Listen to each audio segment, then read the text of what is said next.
Well, now, sugar, come on in and take a load off. You will want the comfiest seat tonight.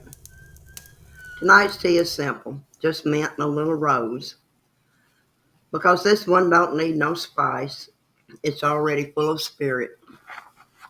You see, not all cemeteries are haunted. Some, some are holy. This is Granny B's bedtime stories, and tonight's tale is about the Berryhill Cemetery. Now, this ain't your typical graveyard story, sugar. Ain't a whisper of a ghost in it. This is a story about peace. Back when my oldest grandson, Ricky, was about 15, we packed ourselves up for a little road trip up through Alabama. Now, I'm a firm believer in knowing where you come from. Not just the stories passed down, but the land, the smells, the iron and earth that made your people who they were. We were heading up to Carbon Hill to stay with my grandaunt Bobby. That night, oh baby, I slept in a bed that could have whispered 100 years worth of dreams. It was the very same bed my daddy was born in back in 1898. A handmade iron bed frame built by my granddaddy when he worked at the foundry in Birmingham. Twisted vines of iron hearts and flowers looped across the headboard like a love letter in metal. Not store-bought, not machine-made, but forged in fire for love. And I tell you, it cradled me like kin. The next day, Aunt Bobby's daughter, my cousin, said, let's take y'all to see where the family rests. And off we went, driving down the highway to a pine-shadowed road with no name and barely 2 lanes.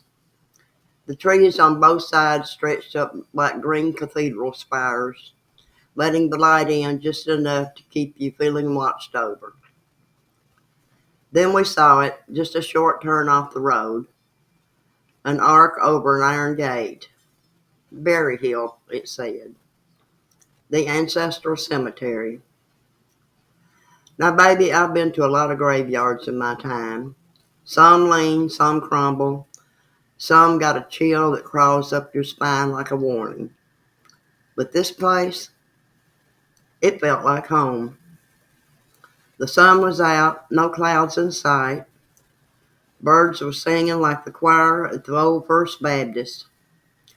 Butterflies danced between little wildflowers growing right up to the edge of the stones. There were no toppled stones, no broken fences, just gentle rows, like they were sleeping side by side.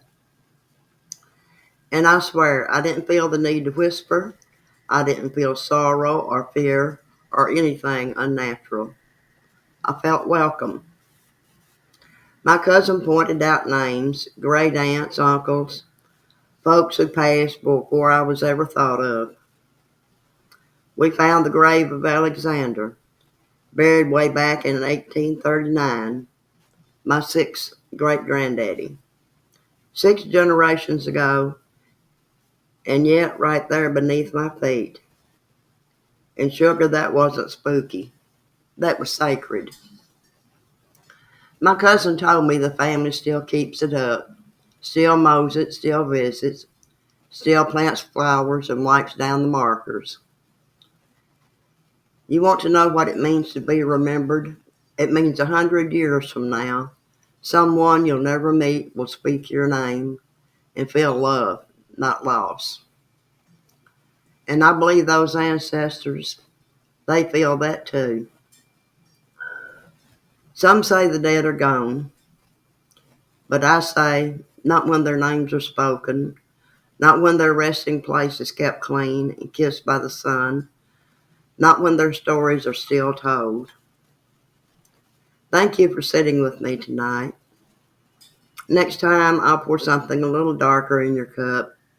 Maybe a squeaky toy that plays on its own, or a shadow that don't belong to no one. But tonight, Let's rest with the ones who've earned their peace, the ones still loved, still remembered, still home.